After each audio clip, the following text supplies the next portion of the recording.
on stage to mark the moment with lighting of the lamp, a gesture symbolizing knowledge, progress, and the enduring spirit of learning.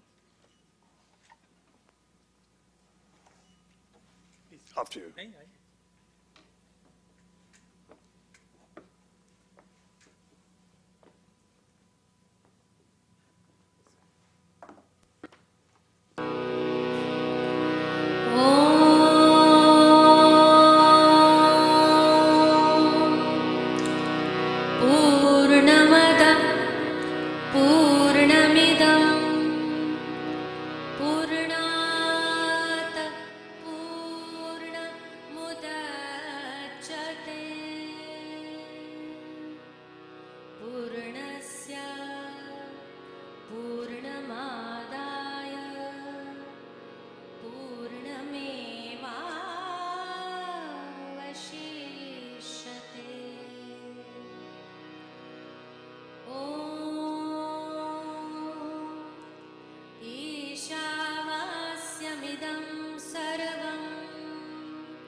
With the most auspicious start, let's officially begin today's proceedings.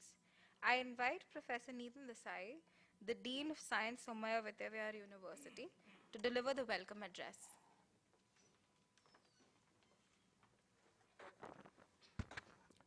Good afternoon, everybody.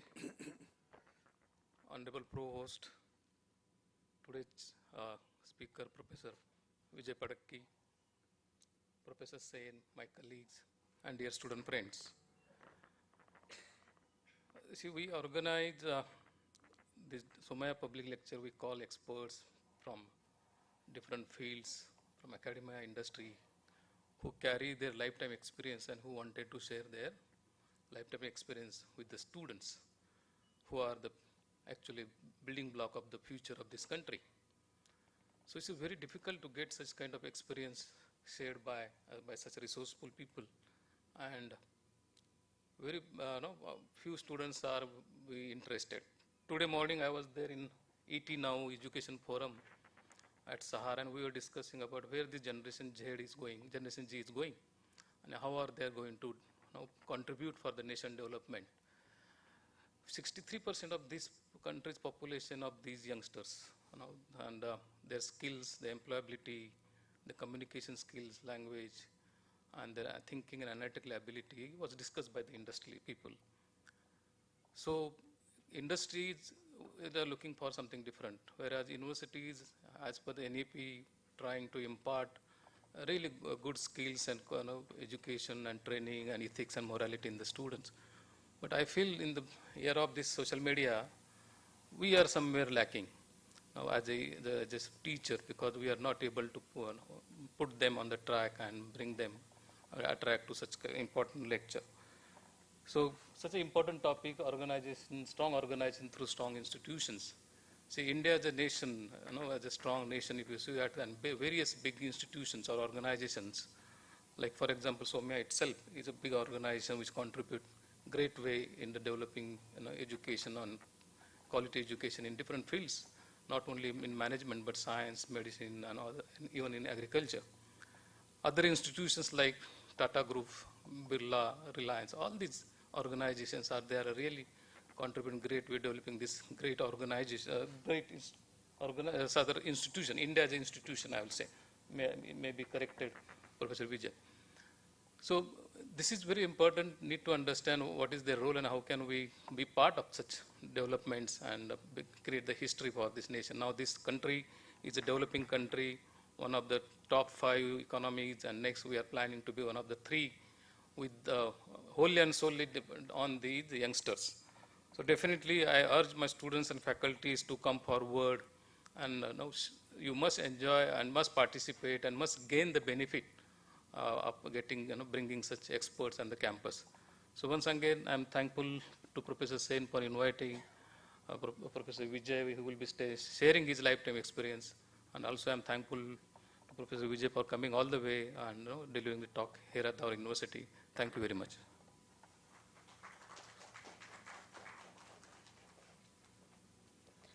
Thank you, sir, for the wonderful welcome.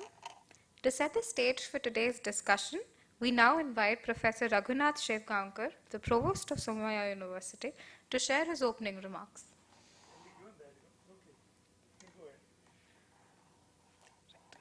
All right, so we'll be moving on. Our keynote speaker for today is a leader in the field of theatre, management, and institutional development. Professor Vijay Padaki has spent decades shaping organizations like IIM Ahmedabad and IIM Bangalore, fostering leadership and bridging the worlds of management and theatre.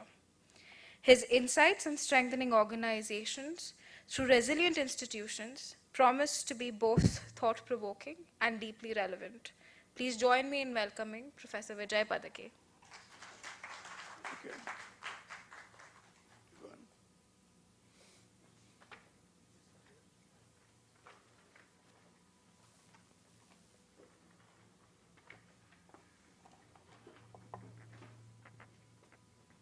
Connected here.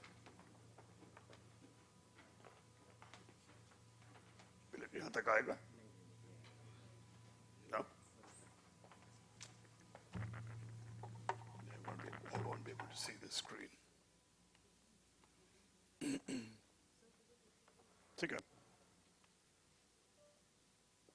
Yeah. That's okay. Good enough. Thank you. Is this working?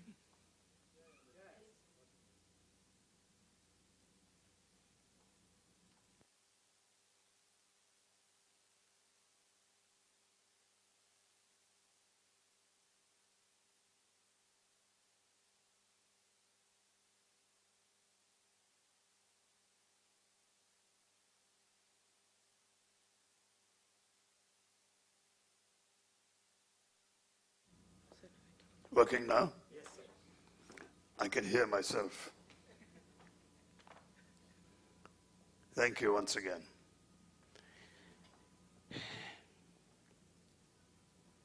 It's a pleasure being with you here. I understand the circumstances by which we have a small audience, but it doesn't matter. Those who are here are interested in the subject, I'd like to believe, and that's more important. Yes.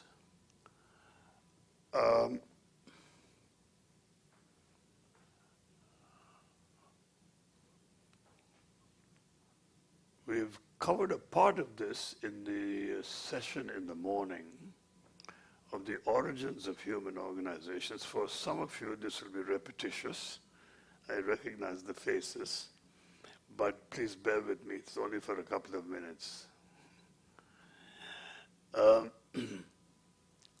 The formation of human organizations, we say, started about 50,000 years ago, when mankind decided to form groups instead of being loner hunter-gatherers. They started moving in groups and discovered, completely by accident, they didn't go to school, they didn't go to MBA courses, completely by trial and error and by accident, they discovered the advantages of working in groups and moving in groups and hunting in groups. So the first human organizations were about 50,000 years ago. And once they began to move in groups and work in groups, they discovered the value of cooperative effort. And they discovered distribution of roles. They discovered trust, because when you distribute roles, you have to rely on another person for the success of the group. They discovered domain leadership. So if you were good in working with wood and making spears, then you developed others to do that. And we trusted you to build a whole school of spear making, so to speak. So these are the origins. But we go beyond single organizations. All right, so you had a group of 6, 8, 10. It's a small organization. What happens to hunting beyond this group? And this is where the subject of institutions emerges. Going beyond single organizations. Partnerships, networks, different ways by which multiple organizations learn to work together. Just as single individuals learn to work together, two or more organizations learn to work together and to synergize the capabilities in those organizations. It's a subject in itself. Please come in. Please come forward. There are lots of seats in front. Right here. You haven't missed much. We've just started.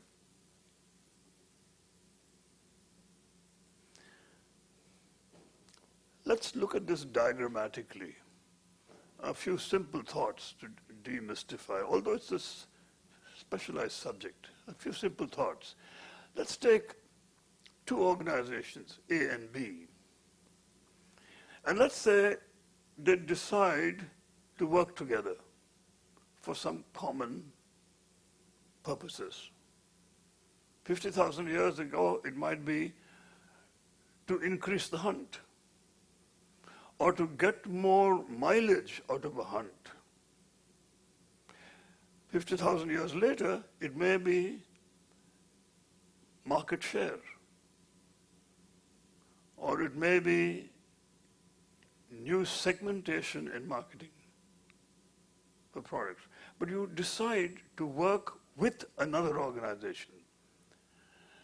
So A has its own mission and goals. It has its own legally defined boundaries and management. B has its own. We're not talking about merger. We're talking about ways by which they can collaborate and work together. They're two independent managements. So when they get together, you have a virtual organization. You retain your management, I retain my management, but in the middle you have a virtual organization which is committed to both the organizations. The recognition that it is virtual and the recognition that the purpose of the virtual organization is to benefit both organizations is the beginning of institutions. An institution facilitates collective action across independent organizations. That's the institution.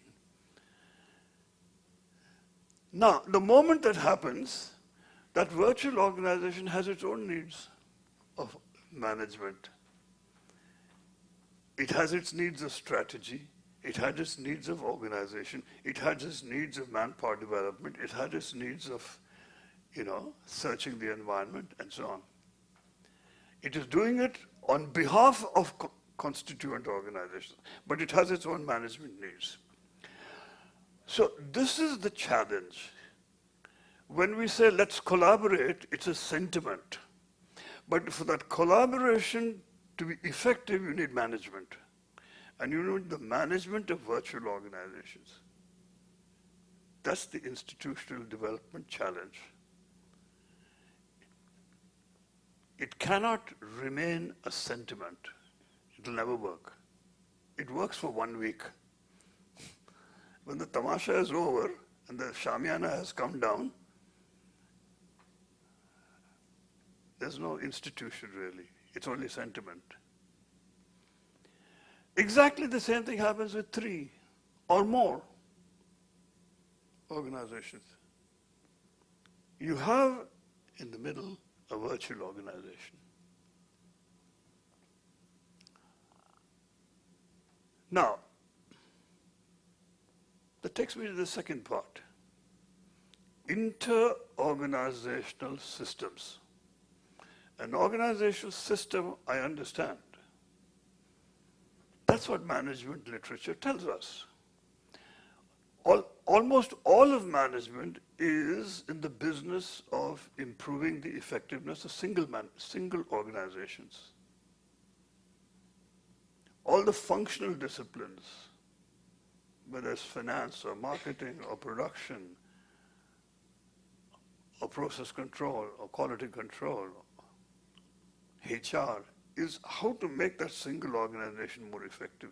But very little is known about making collectives more effective. It's a task in itself.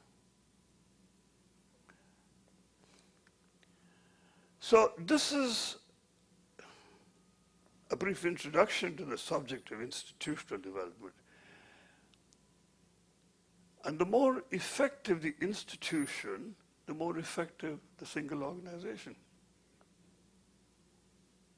It actually aids organizations.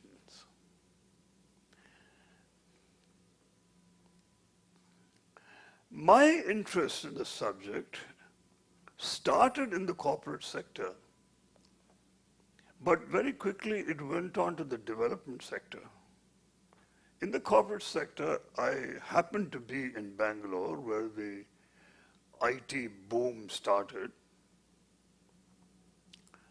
and we were sucked into it.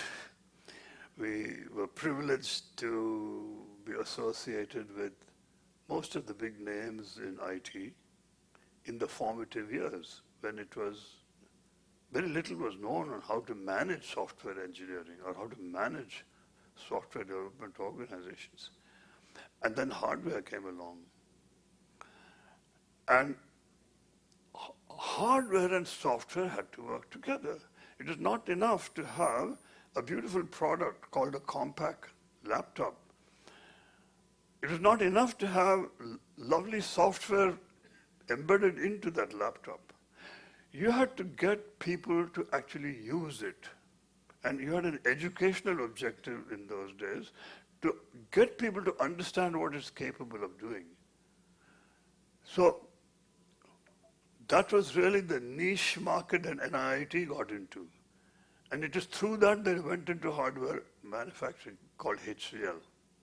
But they saw that you have to educate the public on the potential of hardware plus software. Okay? Now, these called for collaborative actions, and our first attempts were really in getting hardware, software, the trade working together and finding ways for them to strategize together, to monitor performance together, and so on. My personal interest shifted very quickly to the challenges in development interventions. Sustainable agriculture, appropriate technology, energy, education, community health.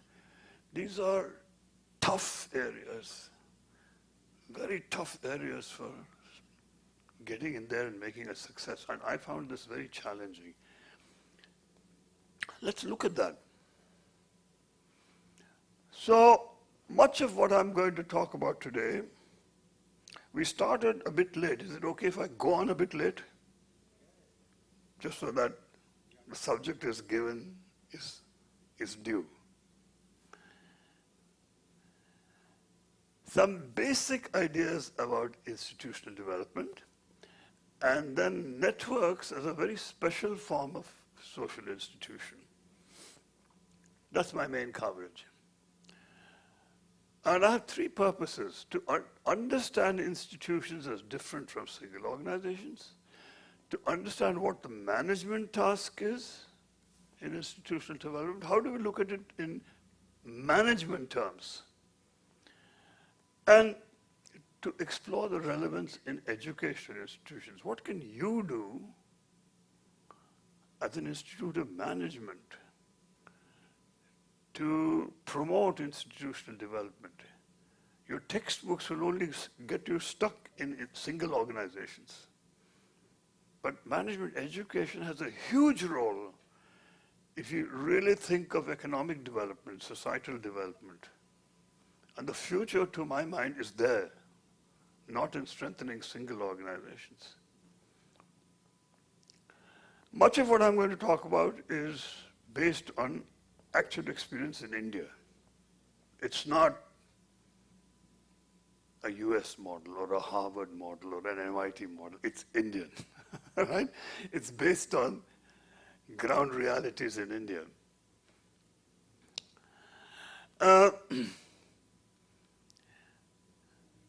Let's go. 4 streams of work in India influenced our thinking, our fieldwork, as well as theory building in institutional development. I will take each one of these and describe them briefly, because that's not the purpose of the talk today, but the background is important. If you get interested in any of them and want to know more in detail, I'll be happy to do that at the end.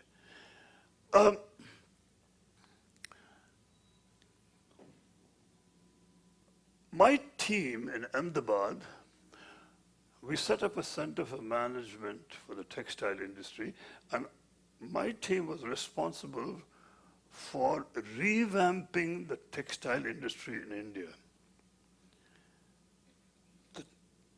When I say textile industry, I mean the totality, which has a number of different sectors and subsectors. There were composite mills in Bombay and Ahmedabad, which means a composite mill means under one roof you have everything. You have spinning, weaving, processing. But you have spinning mills, you have weaving mills, you have process houses, you have cooperative spinning mills, you have handlooms in the decentralized sector. You have all varieties of manufacture. In other words, the installed capacity is humongous, the largest in the world. Textiles was the largest employer in India, and yet highly suboptimized. In the 80s, it was facing sickness and death because there was so much suboptimization within the system. We were responsible for revamping the textile system in India. It is one of my most satisfying assignments in my whole life. But that's not important.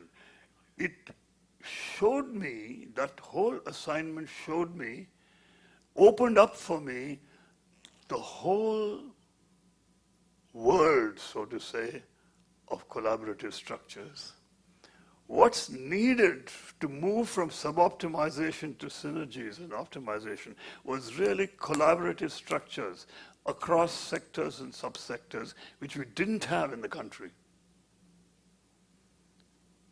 The whole history of the Indian textile system was in killing each other, so to speak. And we had to find, and because it was very heavily dependent on governmental machineries, the Textile Committee's office, the Commerce Ministry, they were actually promoting the suboptimization. Everything they did was keeping them separated. It was not helping. So that was one important stream that got me into this line of work of institutional development, to go beyond single organizations. The second was I got involved in a large consulting organization, international in nature, but it became research in a very natural sort of way. We were invited to study NGO organizations in 10 countries to see what we can learn about the organization of NGOs, organization and management of NGOs. 10 South and Southeastern Asian countries. 10 organizations from each country. So we were really studying 100 organizations. And it was an eye-opener. Countries differed in the extent of collaboration across NGOs for specific sectoral objectives. Example, if you take the Philippines, the collaboration was so high that they could actually lobby and influence governmental policy. They could have legislation passed because they were so strong in their collaborative effort. India had the world's largest number of NGOs and the largest NGO sector, but had a dismal record of collaboration. Tremendous capacity, such a lot of talent in the NGO sector, but they don't talk to each other.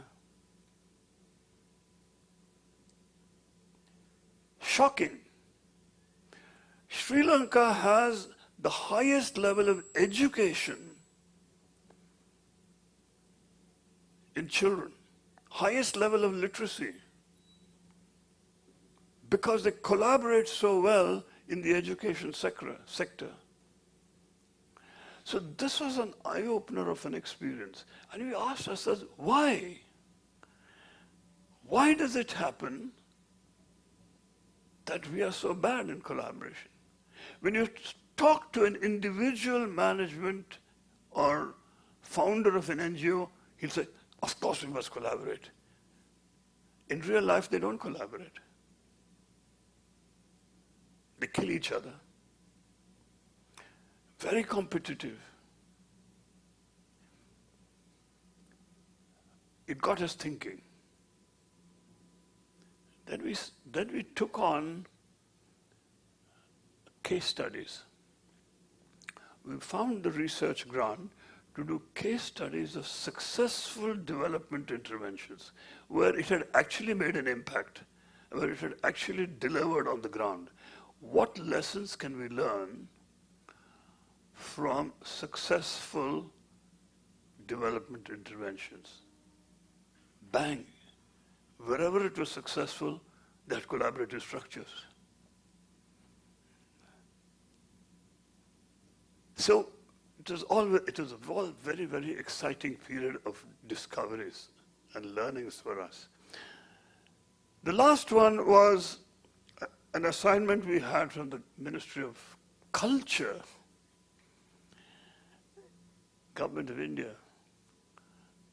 They wanted to take my help because I was wearing 2 caps in management and theater.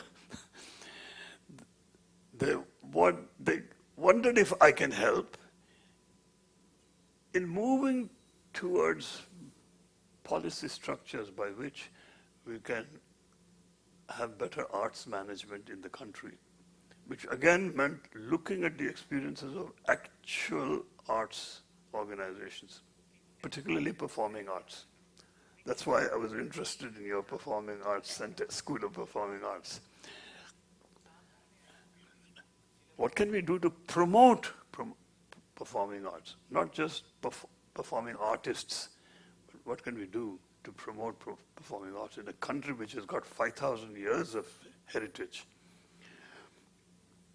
That was an interesting assignment because, again, we were looking at how to make artists collaborate. They don't collaborate. Every artist is finding a way to shoot another artist down. Fiercely competitive in the way funds are utilized. That's the background. No more time needs to be spent. What I'm trying to tell you is there's a variety of opportunities by which we were able to understand collaborative structures and systems. And it is tremendously useful for our formulation of theory and methodology. So let's look at the way the term institution is used. The word is used in a number of different ways, with different connotations. I mean, things like institution of marriage. Nothing right or wrong. By convention, the word institution is used in a number of different ways. The institution of the Catholic Church, or the Irani restaurant as an institution in Bombay. All right? And so on. They are not the same. They all have different shades of meaning. We've used the word institution, but it has something in common. What's the common thread? They all refer to normative behavior governed by some existing structures. There's a normative behavior in marriage. There's a normative behavior in eating in an Irani restaurant. You must order the bun maska. You must ask for the fan to be put on. You know, they become norms. So there's something about what an existing structure influences as normative behavior. So there is an Infosys way of doing things. There's a Motorola way of doing things. There's a Somaiya way of doing things. These are, in a way, institutional influences. What happens over time is that these norms get internalized. I become an Infosys man. I become an Oxfam person. Or I become a Sarkari Babu. So the end result is a set of behaviors that have gradually become internalized. So my competitiveness, my killing fellow artists has become internalized. My not cooperating with others becomes an internalized norm. We have to understand that. What's causing that? What can we do about that? Am I making sense? All right. What is the normative social behavior needed in development interventions? Collaborative behavior. You cannot have development without collaborative behavior. It's impossible. So let's look at 70 years of development interventions in India after independence. We've actually researched and studied how trends changed over decades in development interventions.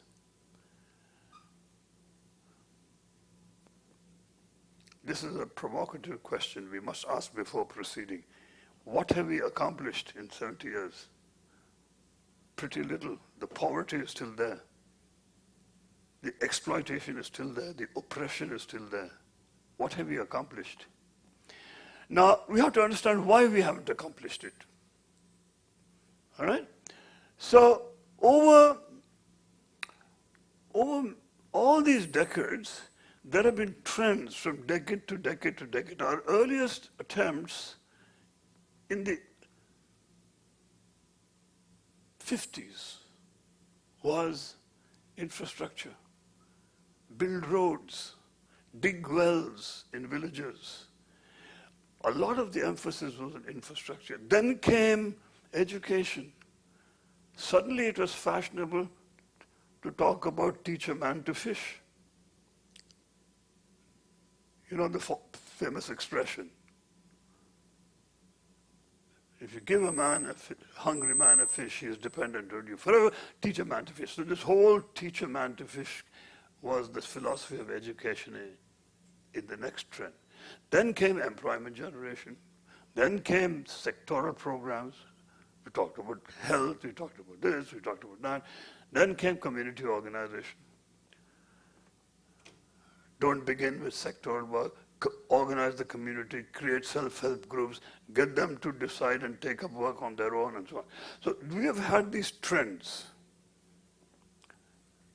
Now, if you look at it carefully, none of these can deliver development. If you want that geographical area to be really developed in the sense of they're being able to run their own lives with economic progress and social progress, all of these have to be done. They need education, they need infrastructure, they need... No one of these will by itself give you development. That's the reality.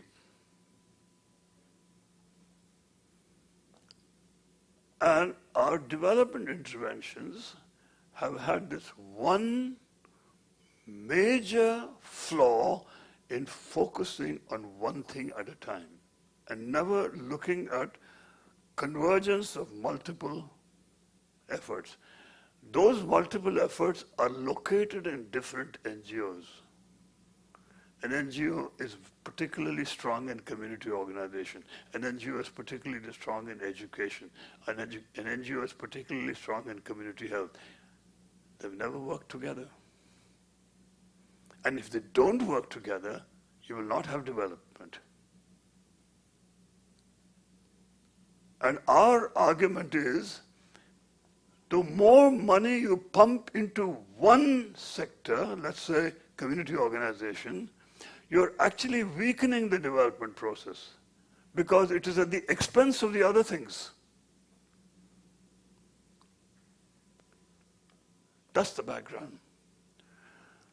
Okay, let's start at the beginning then. Proposition 1.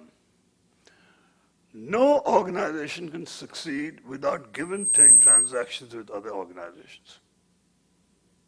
It applies to the corporate world, it applies to the development sector. This is the first proposition in institutions. When you have effective give and take, then you have the emergence of an institution. Without it, it cannot work. Japan showed the world the truth of this. When the war ended, Japan had a terrible reputation of producers of shoddy goods. But they organized themselves as an industry with the help of government to show that they can teach the world how to produce quality goods. How did they do that? They were essentially collaborative structures. Strong collaborative structures aided by government.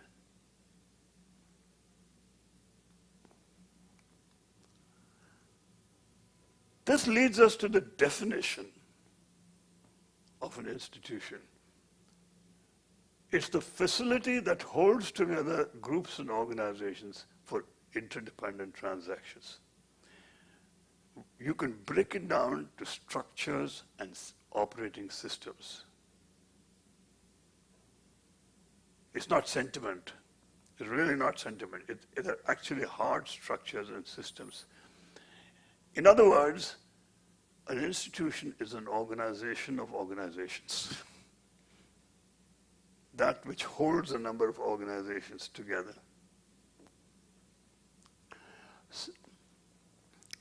Now, our work in India has shown that you can actually categorize institutions. We've got a taxonomy of institutions, but for the purpose of the talk, I'm going to refer to two broad types of institutions. Yeah, I'm doing okay. One is what we call vertical institutions. A vertical institution is where a number of different organizations in the same pursuit are held together. And lateral institutions are where interdependent operations are held together. Let's take examples. If you look at rural credit groups, you form a self-help group in this village, you form a self-help group in that village, you have a self-help group in that village. They're all around microfinance and rural credit.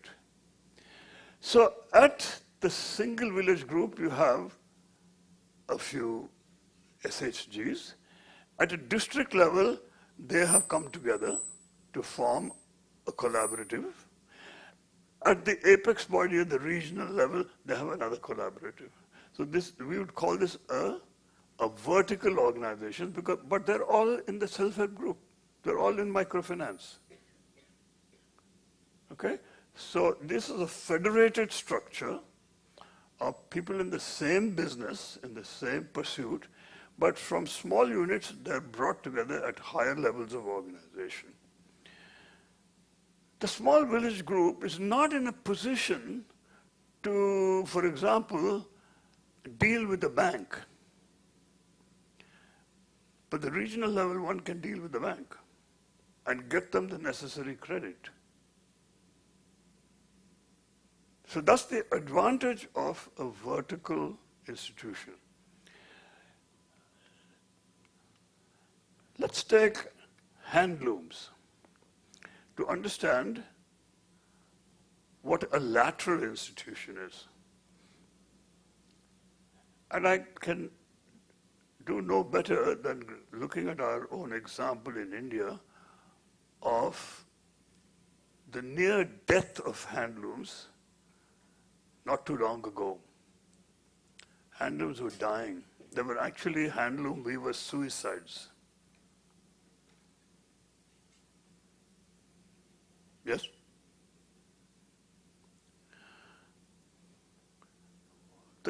As a knee-jerk reaction, the government immediately put money into handlooms. Did it help? No, it didn't help. Because if the handloom sector is not working, there's not enough work, there is starvation, people are not buying handlooms, the fault is not with the handloom weaver. Look at the totality. Handloom depends on the reelers, it depends on carpenters, it depends on cobblers, it depends on input trade, it depends on output trade, it depends on printers. All of this together is the handloom system. They're highly interdependent. For handlooms to succeed, all of these must work well. So your performance management of handlooms has to look at interdependencies here and the interconnectedness and interdependence. Only then can handlooms work or succeed. That's a lateral institution where different pursuits are interdependent.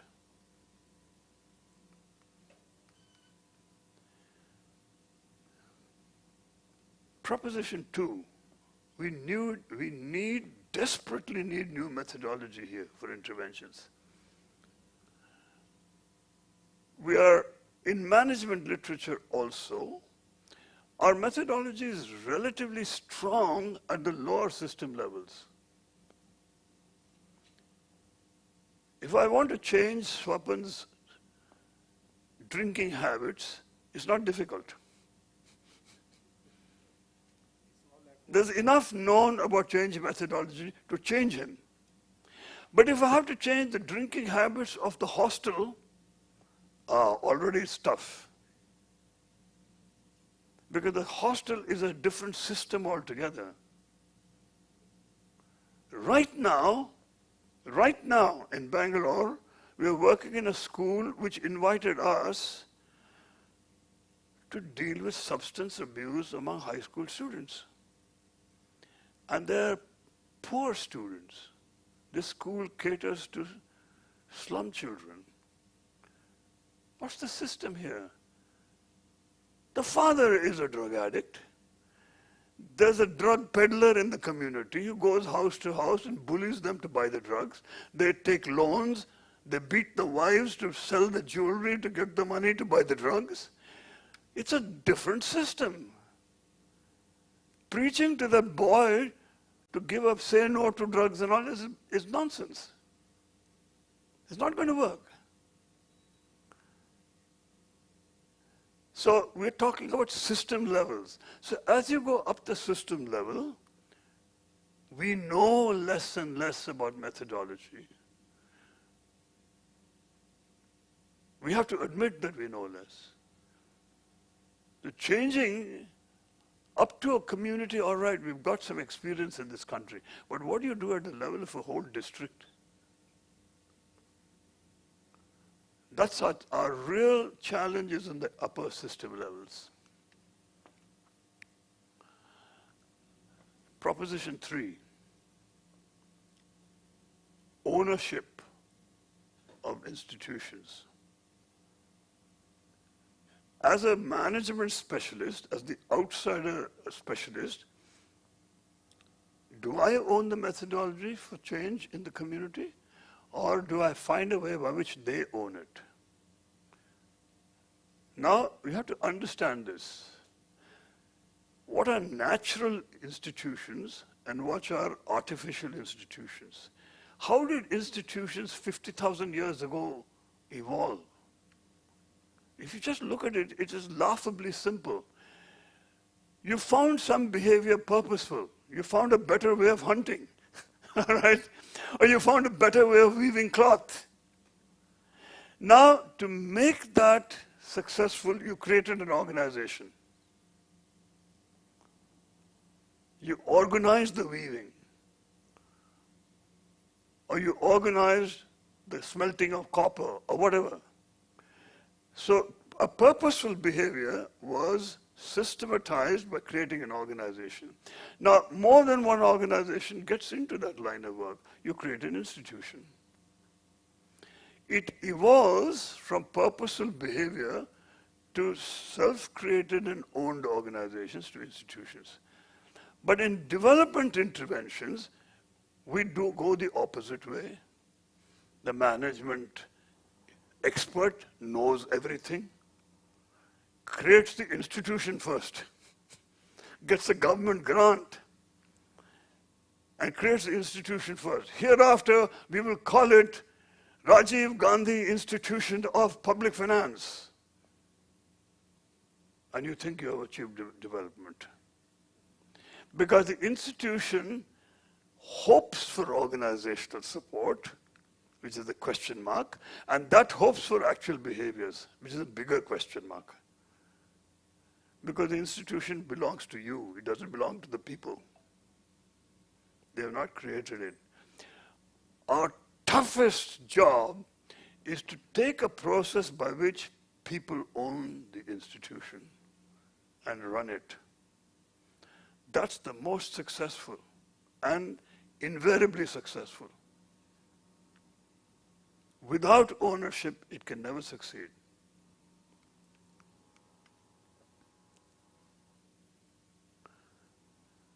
This is obvious. I'm not going to expand on this. Just creating organizations does not cause this.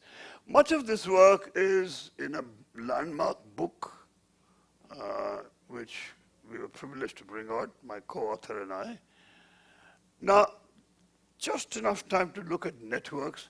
A network is a special kind of social institution. It follows some of the principles of institutions, but in some ways it is very different also. When we use the word network, we think of something like a club, that is, a facility that holds together people of common interest. This is our mental model of an institution, of a network as one kind of institution.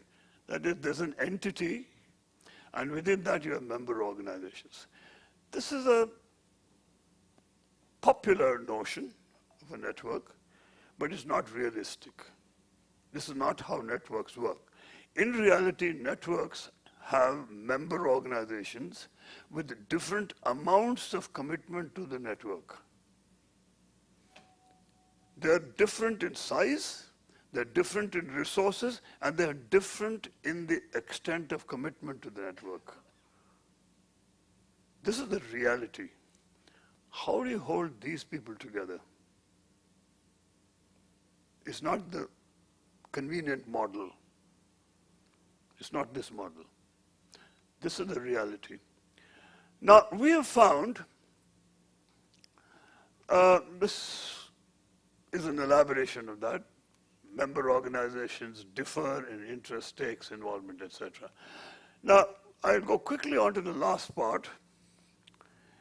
We have found that for a network to be successful, they must perform, and we have done this through a study of successful networks, they must perform a small number of management functions that we call institutional functions. And successful networks tend to have this. What are the institutional functions? I'll first put them all up there. Information base and exchange. There's some facility located anywhere. It could be located in one of the organizations. Maybe they have a better computer system. Maybe they have better internet connectivity. All right? Maybe they have people who are competent in, let's say, Excel or something else. So the members of a network need to have information readily available for many decisions. The nature of finance available in a bank, the nature of markets, the price movements in the market, and so on and so on. Where is this information? So you need an information base which is meant for everybody. That's one.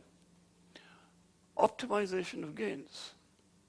How do we make sure that the best possible share of gains is taking place here rather than one person gaining at the expense of others? That's maximization of gains. How do you ensure optimization of gains? So you need a strategic thinking in the group by which they realize that optimization is more important than maximization. So there are mechanisms for that. You need management mechanisms for optimization. Conflict resolution. Conflict is normal. Conflict is natural. But if you don't have mechanisms for conflict resolution, they're asking for trouble.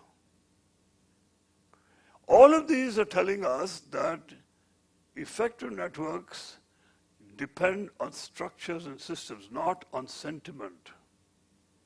They will not succeed on sentiment alone. For it to work, you need structures and systems. All of this. My favorite is public awareness and education. Why favorite? Because again and again and again I found working with NGOs that they alienate themselves from the public. Sometimes when we are doing a planning exercise, a group of NGOs all sitting around a table, not one above and the rest below, but sitting around a table, I sometimes ask them, does your family know what you're doing? Silence. They don't know. Because I've taken the risk of sticking my neck out and joining the development sector. My family doesn't know what development is all about. So gradually I find myself alienated from my family. They don't understand what I'm doing. It is such a common attitude in NGOs that over time you start ignoring the public. How can you bring about social change if you don't take the public with you? Does the public know your community health mission? Does the public know what you're doing in education? You think you're holier than thou. You must invest in public education in the development sector. There's no point in complaining they don't understand. If you're in the social change business, you must connect with the public. So we could take each one of these and expand it and explain it, but they all have one thing in common. They require carefully designed structures and systems to make it work. And that's our work. Right? I've come to the end of my presentation.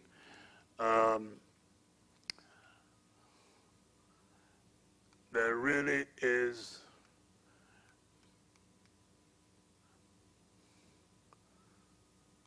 how can we build? Lot more effort in the near future is required in methodology. We need textbooks and manuals of methodology and development interventions to go beyond single organizations to institutions. We have only provided a beginning.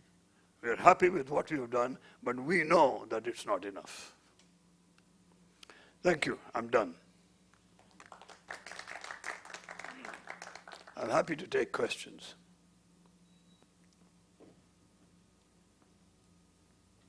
You'll need to pass mics around here. How do you help organizations? Can you give her a mic, please? Can you give her a mic? Good to have two mics ready.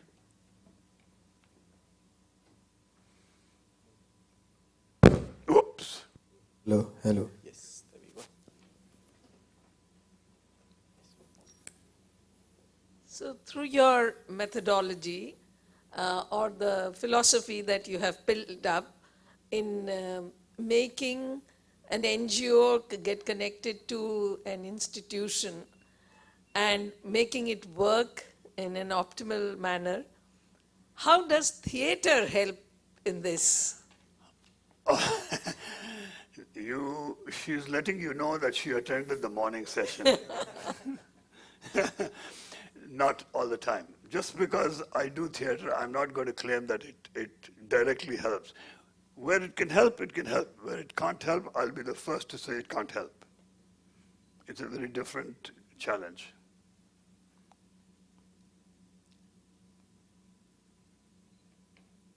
Yes, please. So when the government says Make in India, Startup India, and many more in this line, to what extent is this moving in the direction of institution building? Difficult for me to assess that for more than one reason. The scale of the task in India is so vast. It's huge. Huge country, geographically huge, population-wise huge, sectorally huge, politically vast. It's very difficult to have an accurate assessment of how we have proceeded. We have gut feels of where it has done well, where it has done badly. It's done well here in Kerala, it's done well there in Telangana, here, there. It's dismal in Bihar, and so on. But other than gut feels, we don't have very reliable indicators. We have to admit that. It's a need. We don't have strong data. We have impressions. Every politician talks as if he has all the data, but actually we don't. We actually don't have enough data. So it's difficult. The second reason it's difficult is that I'm not as active as I was some years ago.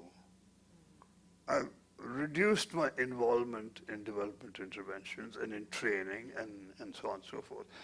So I can't say that I'm 100% in touch.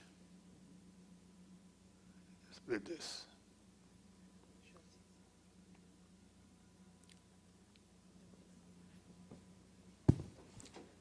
So my name is Rahul Agarwal, and first of all, sir, I'm truly very, very thankful that you came here at KJSM and you're enlightening us with your wisdom.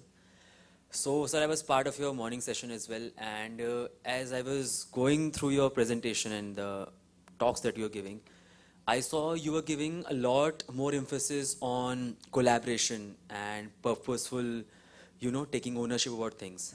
So I have so many of my friends who have come here, right? And as we step out of this room, right? So what is that one single tip or a step that you would like to give us so that ahead, as we are working in organization, communities, right, we can build stronger institutions and stronger communities? So this is my first question, sir, that I wanted to ask. I think I've grasped your question. I'm thinking about how best to address it. We are going from the realm of management to the realm of social anthropology, cultural anthropology, in trying to answer that question. There is some evidence that societies differ in core values about collaboration versus competition. If you take the American system, it is essentially competitive. It's a core value. To compete is a core value. If you take Eastern philosophies and Eastern religions, it is essentially collective. You see that in the way the Chinese society operates. It's very collective. They'll compete as a nation against another nation, but within China it's very collective. It's a collective forms of organization. So it's a core value. It's what we earlier called norms, internalized norms. My consulting work has taken me to China twice on deep assignments, and I could see it in action. I could see collectivism as a value system in action. This is the first point I want to make. Where does India stand? My honest assessment is that India is a very confused country. We talk high philosophy, but at ground reality is that we are very confused and we are actually very competitive. There's no point in talking about what the Vedas told us if at ground reality we kill each other.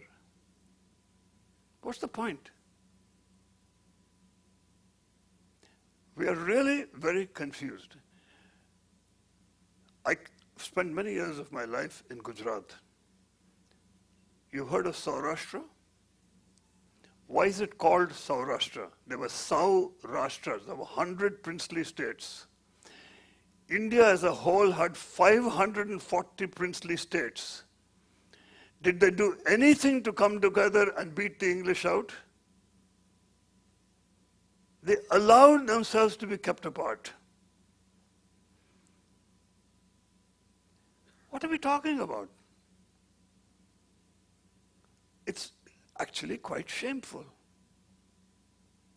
We do not have a history of collaborative effort.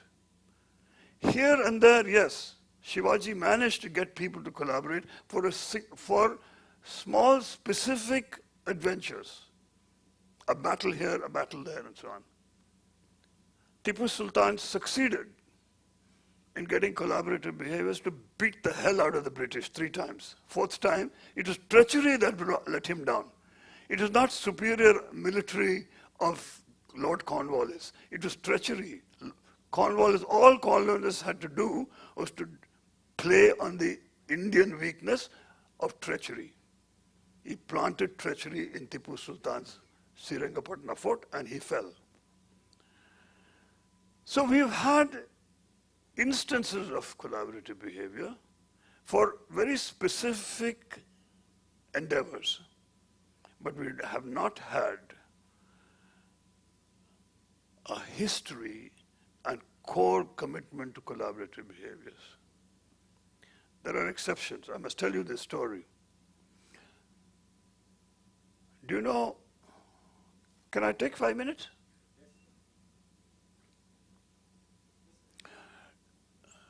Do you know how Indian Institute of Management Ahmedabad came up? This is a story worth knowing. In Ahmedabad, we still have a cooperative R&D institution called ATIRA, Ahmedabad Textile Industries Research Association. They had a series of management conferences over 4 years, 4 conferences, to look at the needs of management development, management education in India. After the 4th conference, they put together a massive white paper-like document arguing for investment by the government of India on management education in India, the equivalent of IITs. You need IIMs. They were not called IIM then. It was called Management Education India.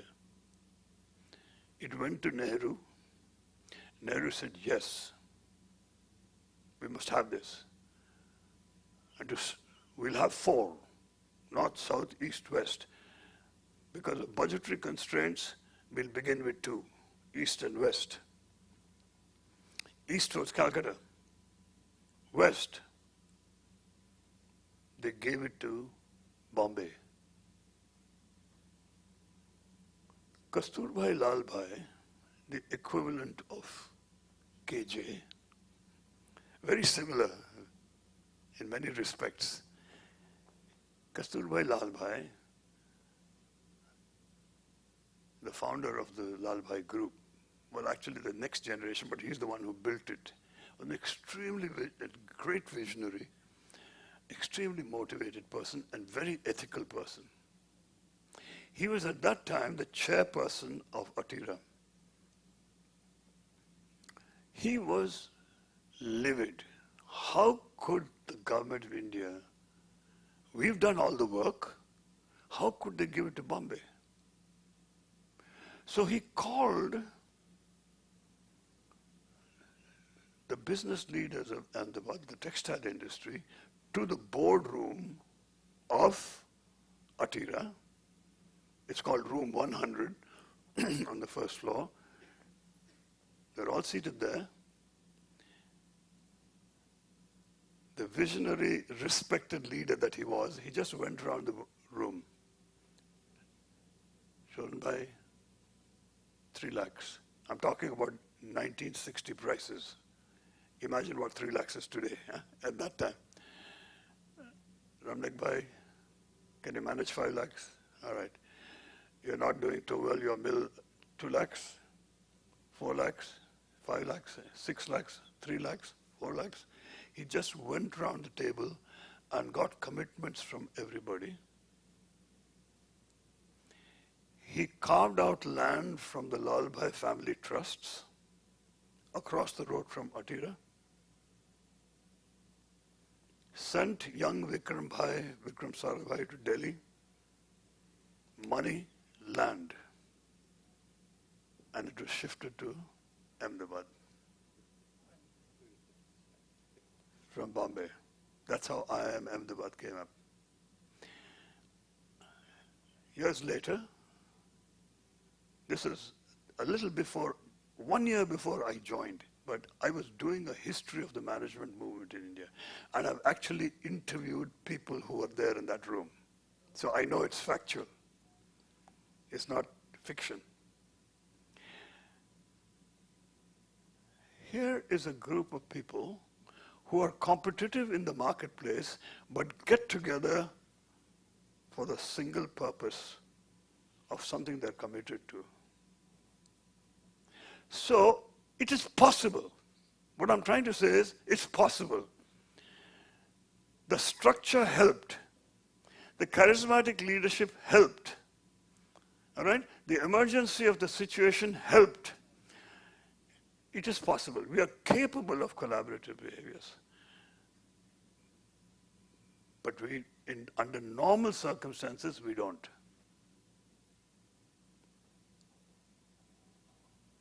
Yeah. So, collaboration is the key. Yeah. So, collaboration is the key. What I understand, collaboration is the key. So, how do you kind of make collaborativeness into as a culture or internalize in an organization or an institution? Yeah. It's no different from how you make teamwork a culture in an organization. In essence, it's no different. So collaborative behaviors need to be reinforced and rewarded. So that's part of your structure and systems. What reinforces a behavior is a reward system. So if you collaborate, it gets a reward. If you don't collaborate, it gets a punishment. You need to bring that in. We need, now at an organizational level, it's easier, not too difficult, to design those reward systems. At a societal level, it's not easy.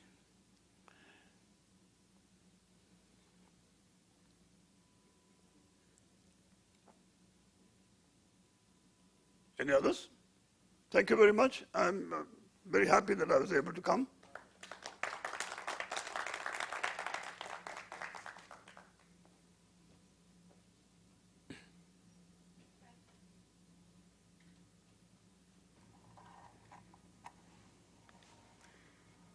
Thank you so much, sir. That was a very insightful talk. I know I was not on the stage, but I was listening to you from behind the wing, and that is one of the most interesting talks I've heard in a while. As a token of our gratitude and appreciation, we would now like to invite Professor Raghunath Shevgaonkar to felicitate Professor Vijay Padaki.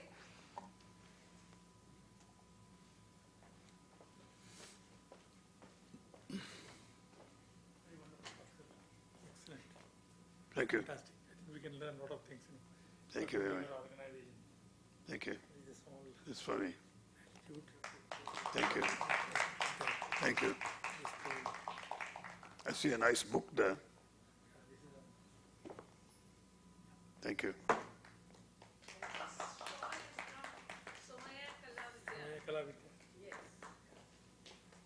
Thank you.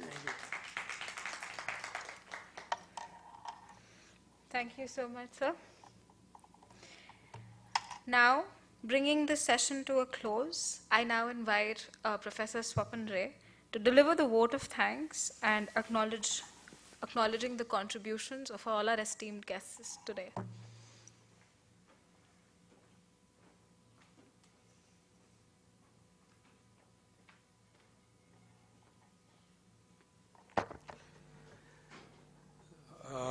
Okay, how to thank my teacher? That's a big question for me. But nevertheless, let me thank Professor Vijay Padaki.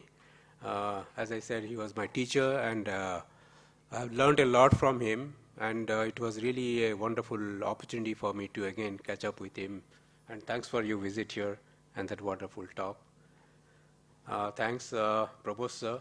Thanks all our other faculty members who are here, and also all the students. Unfortunately, those who are not here, actually, they have missed a lot. I can only say that. And anyway, we look forward to your visit once again, and probably at that point of time, they would realize the value of listening to you. Thank you very much. Yes, he has promised us to do a workshop, yes. So we have some tea, something organized? Okay. Thank you very much. Thanks, everyone. Thank you. Thanks to the student council members. You have done a wonderful job. On that note, we bring this evening to a close.